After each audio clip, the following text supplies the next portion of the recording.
Overtime Hockey Talk. My name is Marc Paul. My co-host Justin Baker and I prepared to rock out the Central Division, part one of our season previews. We just finished with the Pacific Division. If you haven't heard that one, go back, check it out. There's part one and part two. We'll give our predictions for that division, and we are going to do the same for the Central. Part one, we're going to hit the Arizona Coyotes, Colorado Avalanche, Minnesota Wild, and the St. Louis... Nope.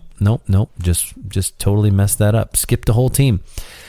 Arizona Coyotes, Chicago Blackhawks, Colorado Avalanche, and the Dallas Stars. We'll just alphabetical order it. So those will be the four teams on this one. And part two, you'll find the Minnesota Wild, Nashville Predators, St. Louis Blues, and the Winnipeg Jets. With that said, Justin, hi. Oh, hi. Nice to see you again. Yeah. Good to talk to you. Can't see you. Haven't seen you in a long time. You know, for all I know, you now weigh 345 pounds, and you're doing this show from the old refrigerator box from the house that you sold. Although the audio quality is probably too good for that. But maybe. Okay, the Central Division. Before we dive into the four teams we're going to hit today, what are kind of what's your feel for the Central? Like the Pacific, it was very like, yeah, there's two really good teams here, and then the rest of it's kind of a crapshoot, and there's a lot of really bad teams, so anything can happen. The Central, what's your vibe coming in? I think there's a lot of wild cards here in this team. I look at a team like Chicago, for example. They made a lot of moves. Duncan Keith is gone. Seth Jones is in. Again, there could be some big changes to this team. They could really make a push. Same with, again, we had the Dallas Stars, maybe not as effective as we thought they could be last year. Nashville making some moves. There's just so much going on in this division. I think, honestly, you could roll the dice with every team outside of Colorado and maybe see where they land. Yeah, and to be honest, even Colorado took a good hit. Like, Colorado is, we'll get to Colorado, but there is a world where Colorado doesn't finish number one in this division. Sure, yeah. I think this division, you're right, it's wide open.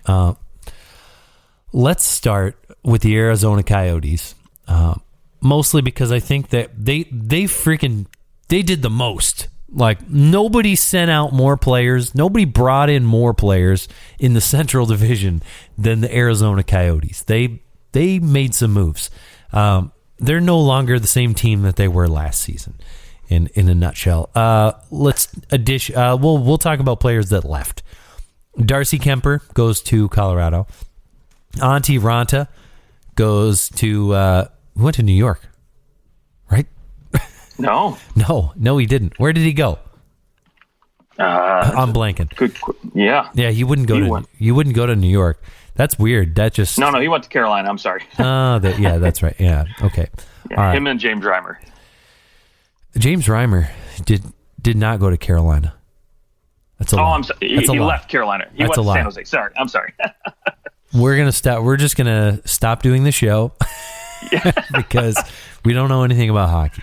No, there's so many damn people going places. There was like more people moving teams this last off season than ever before. So you can't blame us. Get mad at us, call us idiots on Twitter. That would be fun. Aiden Hill, their other goalie, goes to San Jose. So basically, this team is left with no goaltender. And they also lose Christian Dvorak, traded to Montreal, Oliver Ekman-Larsson, and Connor Garland to Vancouver. And Alex Goligoski heads to Minnesota. So practically everybody leaves. And the names coming in are not anyone that's going to make you super pumped about the next year. Ryan Dzingel, Carter Hutton, new starting goalie, Carter Hutton, Dmitry Askin, Connor Timmins, Anton Strawman, Antoine Roussel, Jay Beagle, Louis Erickson, Shane Gostisbehere, Joseph Coronar, Travis Boyd, and Andrew Ladd from the New York Islanders. Oh. I think the number one question heading into this year is who will be next? Look, if you look at their forward group, right, they've only got 3 guys signed beyond this season. It's ridiculous. Andrew Ladd, okay, well, he's pretty much done, so you might as well just throw him on IR, so he doesn't count anymore. Right. So, yeah, they've got Clayton Keller and Nick Schmaltz. Really, that's it beyond this season. And those guys, luckily for them, are 23 and 25 years of age, so they can still be part of a rebuild. They can still be guys that can, hang around for a few more years. God knows how long the rebuild's going to take, but luckily for this team, they've got 3 first-rounders and 5 second-rounders, so they can rebuild pretty dang quick. And then not to mention guys that they can unload at the deadline for sure. Yeah, I mean, and it's funny because the 2 guys that are signed beyond this next year are maybe the most likely players to go. Like Nick Schmaltz, he very well could get dealt. No doubt about it. Clayton Keller, he'd be a tough one to move, I think, because of how much he's getting paid. But it wouldn't surprise me if he's not an Arizona Coyote for that much longer. But I don't know he gets dealt this during the season. But Phil Kessel, man, I got to think that he's going to be out of there unless he's dying to stay. It won't take long. I mean, he gets to submit an 8-team trade list. Unless he's just dying to stay there and lose. Thinking like, well, I won some cups. I'm all set. I do foresee sometime in this next year where the rumor mill begins, and the rumor mill of Phil Kessel back to Toronto starts. Oh boy! I truly believe you're gonna see it somewhere. There's enough that they could probably maneuver their way around and fit him if Arizona ate half the contract, but I don't know how willing they are going to be to do that. But that would be kind of fun. Phil Kessel comes back to Toronto and tries to win a cup with the new group that he just didn't have to stick around for all the absolutely horrific losing that they would go on to do. Yeah, I mean, really anyone from this team, I don't think anyone's safe. Even Jacob Chikrin, I think he could be the next one moved. This team is going to look to move a lot of players. They're stripping down. They want to start over, and often those pretty young players under cost control, those are the ones you're going to get a boatload for. And boy, would you get a boatload for Jacob Chikrin right now. So, I mean, I guess maybe here's instead of who's going to get dealt, let's go over under the amount of draft picks that they will have at the 2022 draft. Now, right now they have 12. Do we say an over under of 16.5? Wow, okay. What do you think? I'll go under. I think they only end up maybe with an additional 3, and I say that because it wouldn't surprise me if they try to package a player and maybe a 3rd or 2nd round pick to get another 1st. Again, depending on how desperate a team is at the deadline to acquire somebody, maybe like a Jay Beagle or Antoine Roussel, a guy who can still, chip in every now and again and is a good depth player like a Ryan DeZingle. But maybe even further down the line, I think, you're going to see some lower draft picks, like another 5th or 6th round, get in there for one of these players. But Phil Kessel is the guy to me who could potentially net them the biggest return, because I think if you're willing to eat just a couple $1 million of a salary, there are a lot of teams that'll line up and give you a 1st or even, a couple 2nd round picks to bring this guy in and really solidify, a 2nd line spot for a guy who could still produce, in my opinion, and still can skate. Okay.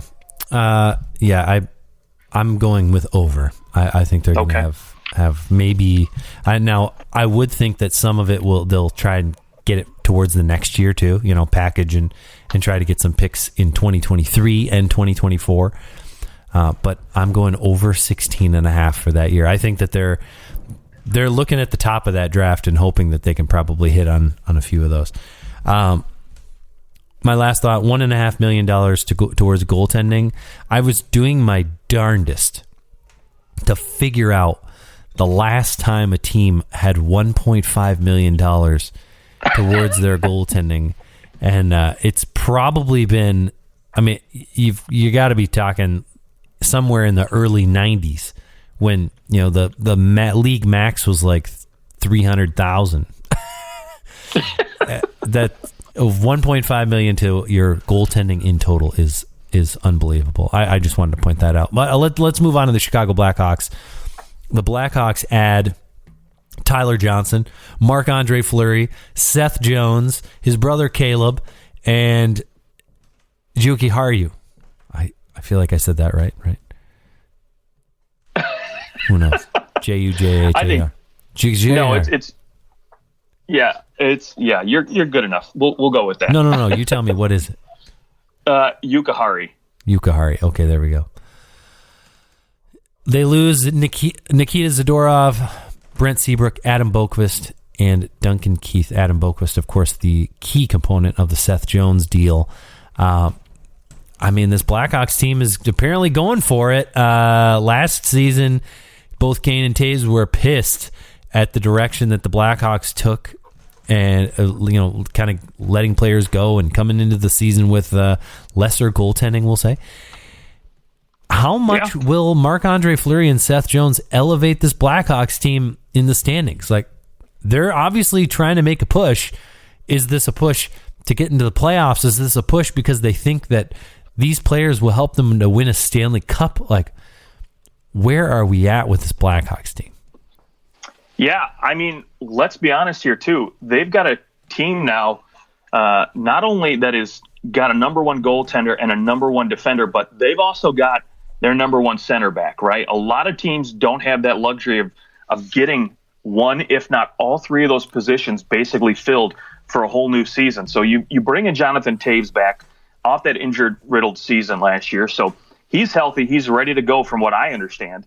I thought I saw that he might not start the year. If that's the case, then yeah. It was some kind of, it was like chronic immune response syndrome or something, right? Like, okay, that was what was reported that he had, right? But yeah, maybe it is now coming out that he's going to play. The last I saw was that he might not start the year, and they were hoping that he would not miss too much of the start. But maybe that's changed. Regardless, I think obviously you're getting a major upgrade over a guy like Subban for a Marc-Andre Fleury here in that. So you've got a guy who can basically, obviously, Vezina winner last year. So you got a guy who can backstop a team. You upgrade the defense in my mind. You go from having a number 5, number 6 defenseman to bringing in a number 1 in Seth Jones, who had a little bit of a down year last year, but I still think he is more than capable of producing. And now you've got him on a team that has some firepower up front. Obviously he didn't have that in Columbus. He had Cam Atkinson, and maybe that was it. Now he's got probably the greatest American player of all time, Patty Kane, to pass the puck to on the power play. You've got Alex DeBrincat, who is an emerging, I wouldn't say emerging. He's already emerged, but, he's definitely a top 6 winger. And, again, they've got Kirby Dach, who hopefully can potentially be that eventual number 1 center for this team. Maybe he fills in if Taves doesn't come back right away, maybe he can fill in there at that number 1 spot. But yeah, more weapons than he's had in a long time in Columbus. And so I think he's more than capable of getting back to his former Norris-esque self. Okay. I love it. I think I have a really hard time not rooting for this team, right? Like they went for it, and I love it. I love that they just went for it. I hope that, Tyler Johnson is given opportunities to succeed here. I think that he very well could, find himself playing alongside Patrick Kane. I think there's a chance of it.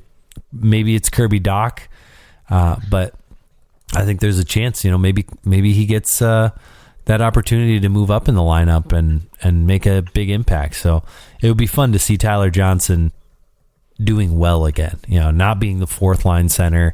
Always appreciated who he was and how he played the game.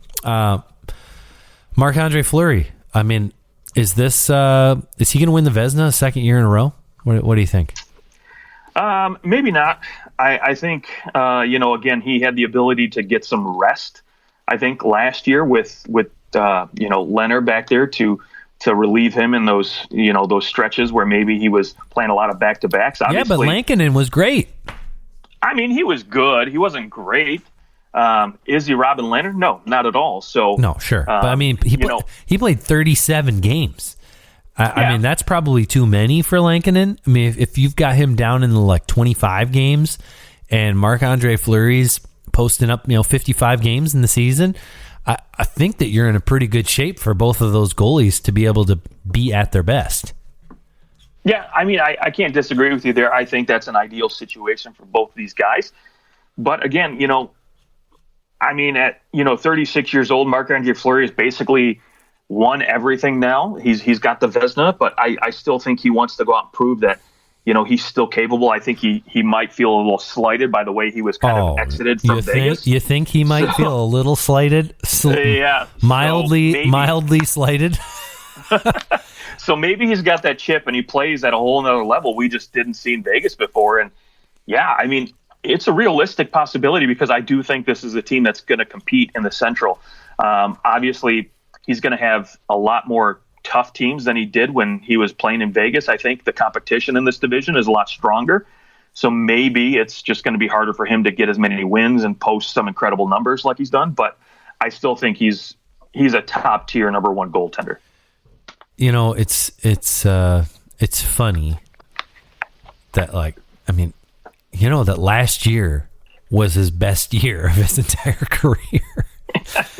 in terms of his numbers. I mean, almost by far. Like, he did have his first year in Vegas, a .927 save percentage. This year was .928, but that .198 goals against is also ridiculous, which tends to be more of a team number. But yeah, I mean, who has their best? Like, what Hall of Fame player? Because he's in the Hall of Fame. Like, he's going to be first ballot Hall of Famer. What Hall of Fame player has their best year as a 36-year-old? That just doesn't really happen. Like, usually when you're at that level, for that long in your career, your best years are somewhere in your 20s. Like, yeah, you have good years in your 30s, but for your best year to be when you're 36 years old is unbelievable at this level of play.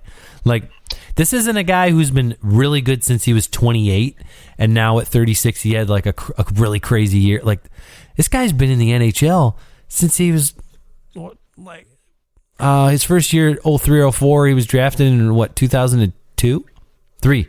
Oh, he played as an 18-year-old, right? So yeah.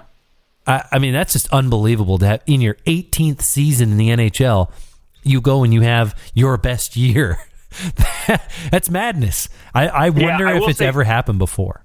Yes, it has. I immediately thought of this name and took a look. But what I will say, the difference is this guy came into the league later in his life. So when you look at a guy who had his best year at 36. Okay, are we talking about Tim Thomas? Yeah. Yeah. But see, he wasn't a mainstay until he was much older anyways.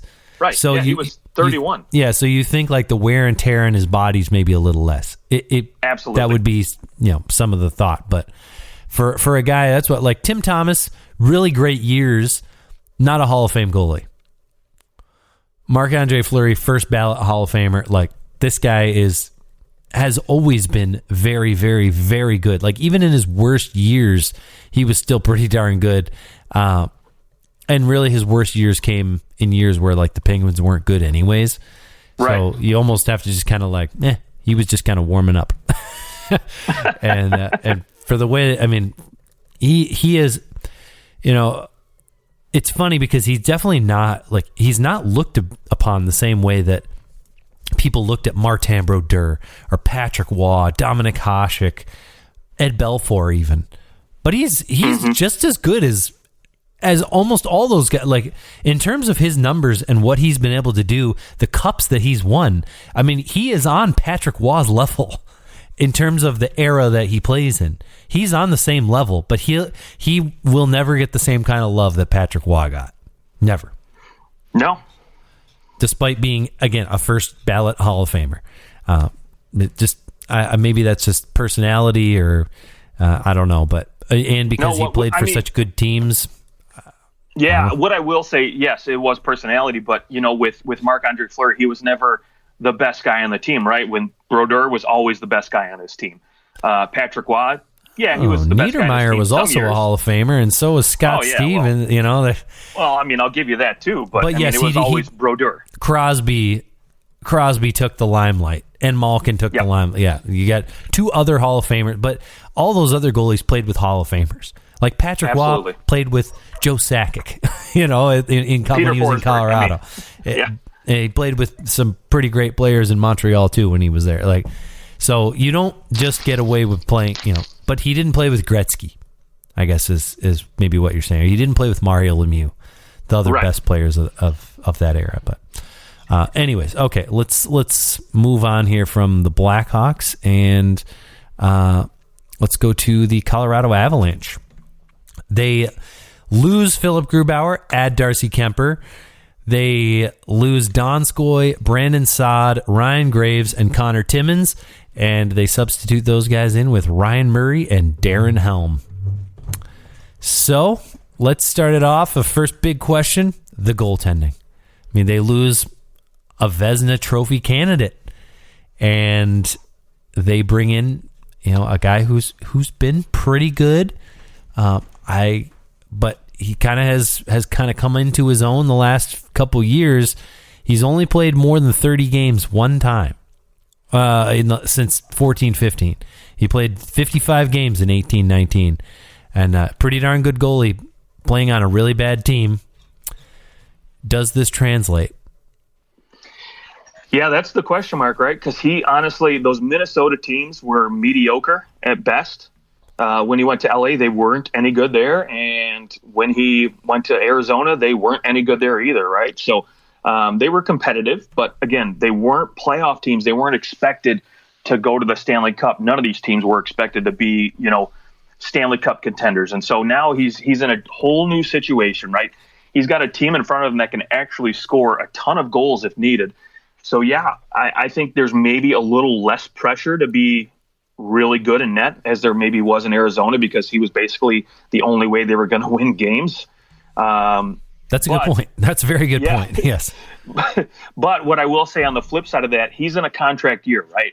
So that might play in his favor, because we always seem to, see players do very, very well in contract years and then tank the first year of their new contract. But, I mean, it's going to be interesting because this team basically passed, like you said, on a Vezina caliber goaltender for, a mere $500,000, it seems like, in terms of, money. And so, yeah, they bring in Darcy Kemper, which I think he's a very capable starting goaltender, but, he's not a guy who, again, has played a heavy workload.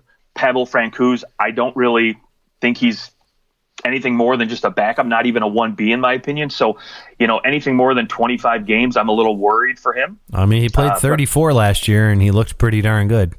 It just was once the playoff came. Like, in my mind, Francouz, he can play probably that 30 plus if you need him to, which is essentially a 1B, right? Like, if you're playing more than 30 games, you're a 1B. If you are, yes. It's just disconcerting if he needs to be the one playing in the playoffs. Like, that's what killed Colorado. In his 6 games, he just was not good. And I mean, obviously Kemper's going to be the guy in those playoffs, right? But I mean, barring injury, that's where that who you have behind does play a big role. So yeah, I mean, goaltending, it's going to be interesting to see what happens there. I think Kemper will do fine, but based on the way that Colorado's kind of structured their salary, they don't have much of a choice but not to pay their goaltenders very much money, because of course they go. Probably their biggest splash was re-signing Gabriel Landeskog to that big $7 million a year deal. And they're, basically for the next 2 years, they're pretty set. Like, they're in a pretty good spot for the next 2 years as far as paying for really expensive players. I know Nazim Kadri's a UFA. He's one of my questions for this team. Like, if Kadri can kind of bounce back here, I mean, once again suspended in the playoffs. He had a mediocre regular season as well. 11 goals in 56 games, not very good. He only plays the 2 games in the playoffs.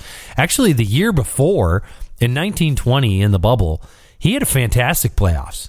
He had 18 points in 15 games, 9 goals. He was really, really good in those playoffs. That's really good. That's going to be the question mark for Kadri is, along with the Avalanche, is how far can they make it in the playoffs? Like, at this point, you look at this team and you go, well, let's see. You guys got to win. You only have 2 more years of Nathan MacKinnon at $6.3 million, and after that, you're not going to be as good as everyone else. You're just not. Like, you're not going to be the team you are right now because you're not going to be able to afford to be. Yeah, they're basically going to have to draft well and bring in young guys that they can play like Chicago did for all those years, where they were able to get those third and second line guys for, league minimums because they drafted so well. Well, and so that's what you're hoping out of like Bowen Byram, but his contract's up the same year that McKinnon's is up. So if he goes out and he's really as good as he's been touted to be, then you're got to sign another player for $6+ million a year. And yes, Eric Johnson's deal does come off the books at that point as well. But there's going to be a lot of moving parts for this team, and you're basically in this situation where, and you look at what is going to come, you need to win now because this is going to get broken apart. Whether you are like the Tampa Bay Lightning and you're able to like keep the group together for an extra year, eventually it's like you're going to have to lose pieces like you watch the Lightning have to do over the summer. They lost an entire line, maybe the most important line in the playoffs. They lose the whole thing because they just couldn't afford to keep them. And they'll figure out a way, I'm sure, to piece it back together, but they're just not going to be as good because they have to keep paying their top players. Yeah, that is going to be a problem. And so you look for guys. To me, I'm looking down at a guy like Tyson Jost to take that next step, right? Because, again, Kadri, if he goes out and he has another fantastic run in the playoffs, if he doesn't get suspended, he'll walk and he'll get paid a little bit more money by somebody else who desperately needs a top 6 center. And so you expect a guy like Tyson Jost to step up a little bit. I just don't know. I don't know where the Tyson Jost stuff comes from. Well, I don't either. I absolutely agree with you. I'm not a huge fan of 7 goals, 8 goals, 11 goals, 12 goals. Like, he's never scored more than 12 goals, and 12 goals was his rookie season. No, I agree. I don't think he's made out to be this top 6 guy like I think a lot of people expected him to be. But again, if you're Colorado, you need those guys to step up and be those guys who can fill in those spots, because eventually, like you said, McKinnon's going to need money, and it's going to hurt them, and they're not going to be able to sign guys to fill in those middle 6 roles like other teams maybe can. Sure. Yep. Certainly, with the loss of Donskoy and Saad, they're going to need scoring lower in the lineup, and you're looking to Nichushkin. Can he continue to score? And he scored 10 goals last year, 13 the year before. Maybe in a full season, he's a 20-goal scorer. That's going to be really important. Like, he needs to keep that up.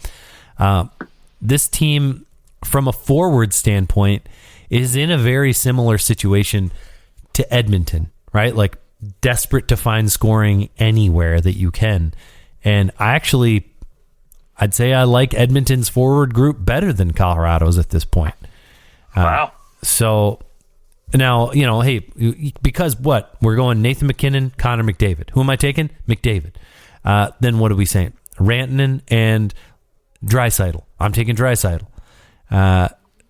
Maybe, and that's where, they have the edge with Landeskog. I don't think that you're taking Landeskog over Ryan Nugent-Hopkins. But beyond that, who do I want, Kadri or Hyman? I'll take Hyman all day.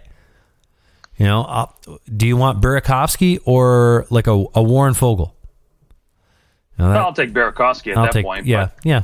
So, it's not like they're that far off, but it's definitely much closer than I think some people would have you believe. Like, the way they talk about Colorado's forward group, unbelievable.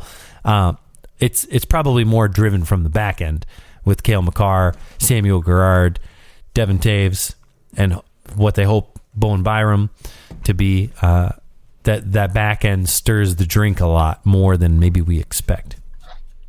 Yeah, and then let's not forget, too, I mean, that production they got from maybe some of those forwards, Kadri and Burakovsky, where maybe, you look at an Edmonton Oilers team and you say, okay, now they can compete with that from a forward group standpoint. After this year, that's out the window because they're not going to be able to re-sign those guys if they have, years like they did last year. They're going to want more money. Right. So that's the downside when you have really good years. Everybody wants money. Right.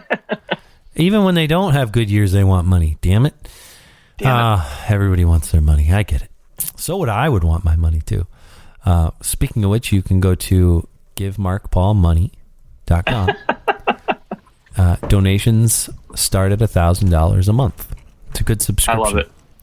I'll text you once a month. That's it. That's all you get, but it's worth its weight in gold.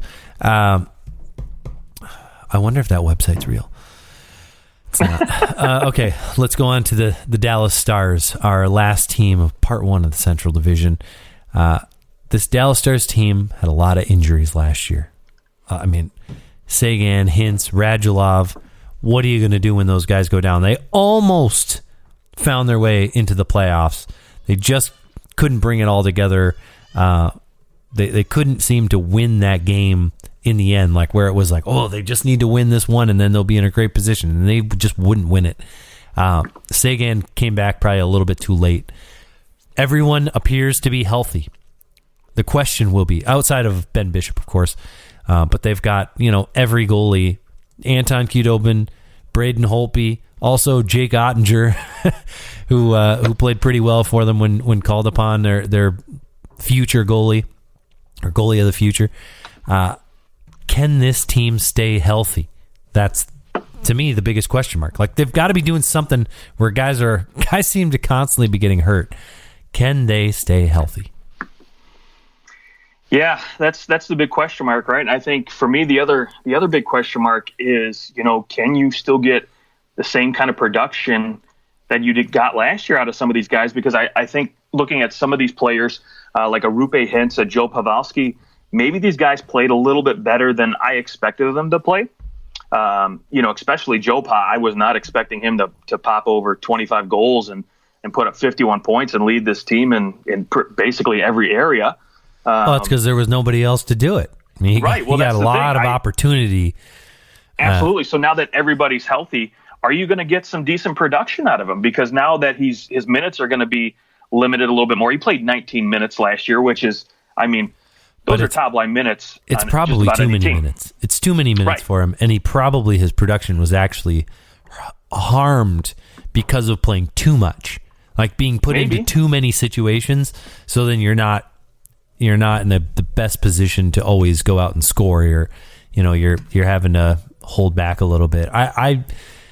And for whatever reason, I know he's 37. I just don't have much worry about Joe Pavelski. He always seems to be able to answer the bell. I know 2 years ago, during the shortened season, he only had 31 points in 67 games, basically a 40-point season.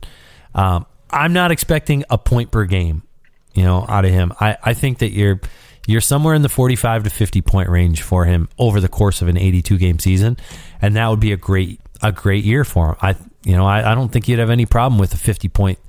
Maybe it's $7 million. It's a lot, or not enough. But the Stars also keep the puck out of their net really well. So as long as Seguin's healthy and if Ben can find the back of the net more often, Radulov stays healthy. Like, if this team can score and it doesn't have to be all Pavelski, I'm not worried. So yeah, and you talk about keeping the puck out of the net too. I think when you look at it from a defensive standpoint, right, they keep their back end healthy. They bring in a guy like Ryan Suter, who now rounds out their top four. Really, really nice, in my opinion. Yeah, I'm more than happy to trade Oleksiak for Ryan Suter on my decor. Absolutely. So when you've got Esa Lindell and Klingberg, as that top line, and then you got Ryan Suter and Miro Heiskanen, I don't know how they want to pair this, but either way, I'm happy with any combination of those guys up front. Not to mention, you've got, on your bottom six now, you bring in a guy who I know very well. Luke Glendening is a fantastic two-way forward who is one of the best face-off guys in the league, kills penalties very, very good. And so now you have that added dimension on your team, on your bottom six role. I don't know where he'll plug in, either I'm assuming a fourth line center at this point. But again, you have options, right? So now with a healthy Sagan, this is going to be a very interesting team this year. And so the only guy I feel bad for, honestly, on this team right now is Jake Ottinger. Kind of sucks. He looks like he would have been worth a look as far as, a backup position, but they bring in Holtby. Who knows what's going to happen with that situation. So I think they probably told him, we want you to get a full year in the AHL. We want, go dominate. And that's my guess. As much as you don't necessarily want that as a player, I think that he may get an opportunity. The way that these goalies for the Dallas Stars go down, you just never know. Yeah, he'll get some games, but I mean, he is in a contract year too, and I think maybe from a Dallas standpoint, if he's playing the whole year in the AHL, maybe gets 10 games, 5 games up here. You don't have to give him as much money if he came up and dominated right in the NHL level. So that's true. For Dallas, it's building, I think, upon what you were able to do last year because of the injuries, like Dennis Gurianov, 30 points in 55 games, kind of played really, really well. Jason Robertson could have been Rookie of the Year in a lot of other years where Kirill Kaprizov isn't in it. 45 points, 17 goals. I mean, he's maybe a 30-goal scorer in a full season. Not to mention with Sagan back the whole entire year, what can he do? I really like this team. Last year I think was kind of fluky. They go to the Stanley Cup Finals, then you miss completely the next year. I think they were maybe a team affected the most by COVID because remember they got the big hit in the beginning of the year. They couldn't even start the season on time, and no one could stay healthy. It was just a bad personal year. It wasn't necessarily that their team was built bad. It just nothing worked and nothing went well for them.